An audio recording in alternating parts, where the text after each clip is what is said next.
Yet another assassination bit on President Trump. Well, this is not the first time.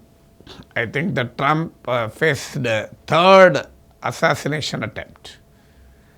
Well, not just Donald Trump was under attack. In the last 1 year, we have seen a rise in the political violence in the United States. Charlie Kirk, the conservative activist, was brutally killed.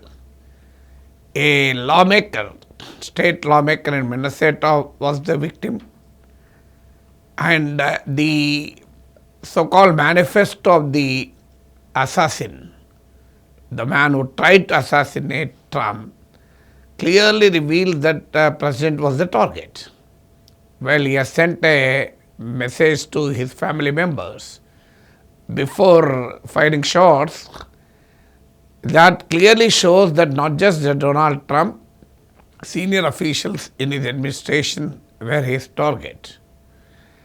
So, the reasons why this is happening in the United States. Well, the immediate reasons, as explained by the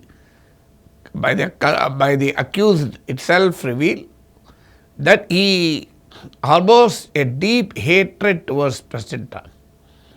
So, Trump has become such a polarizing personality.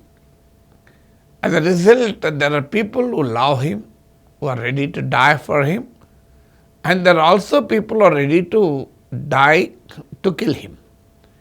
So, this kind of a polarization around Trump is Trump's creation only. So, Trump is unsafe not because of anyone else. He is unsafe because of his ideology, because of his rhetoric, because of his policies, and more than that, his public utterances. He made everyone an enemy.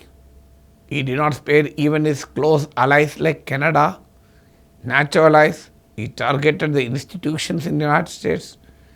He attacked Supreme Court of United States. He has attacked the Federal Reserve. He has fired many of the senior officials whom he has appointed. He castigated India, and he has insulted and humiliated Zelensky. He has invited war in the Middle East and destabilized the entire region.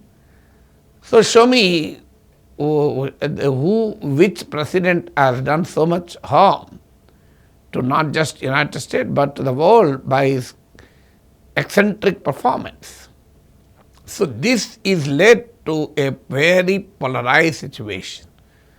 Whatever may be the reasons, nobody can justify or legitimize an attempt to kill anybody, not alone the President of the United States. So the political violence has no place in democracy. But at the same time, if we just condemn, if we just deplore, that will not end political violence. We have to do the root cause analysis and take remedial measures. So the first reason for this kind of a continuous attacks is essentially the handiwork of a section who are deeply aggrieved by President Trump. So his attitude towards immigrants, his hate mongering, and all this we have seen, how he described India as a hellhole. So the extremist opinions which Trump has been harboring is a big challenge to his security and safety. Two, the incidents clearly reveal that no person on the earth, however strong, mighty and protected one may be, cannot be completely immune to such heinous attacks. So even the President of the United States is also vulnerable. We have seen the huge security lapse in Washington Hilton. So the person, the accused himself in his letter says, there's a big security hole here. Nobody stopped me even when I'm carrying multiple weapons. They are only looking at external threats, checking everybody coming inside, but they failed to check a person who had checked into the hotel earlier. So this simple security lapse is so dangerous, so fatal. Well, fortunately, the Secret Service people who protect President Trump were quick to react and prevent a very big tragedy. They could prevent that fellow entering into the ballroom where nearly 2,500 guests are there. President and Vice President are with his family, with their family members. The great tragedy was averted, but that indicates how incapable the security system of the world's greatest nation and somebody who is the most powerful man on the earth. So this shows Trump says he is waging wars to make America safe, to make American allies safe, to make the world safe. But interestingly, he is unsafe in his own country. So the security architecture needs to be completely overhauled. This is the second aspect, second takeaway from this incident. Third takeaway is the toxicity which Trump is promoting. So because we have seen the manifesto of the person who tried to enter into the room where President Trump is there and attack him, he clearly says, he uses the word child sex offender. I can't tolerate child sex offender. I can't tolerate a rapist. I can't tolerate a traitor. Well, there may be accusations and allegations, but the motive behind this attack is clearly linked to Trump's alleged involvement in the Epstein files.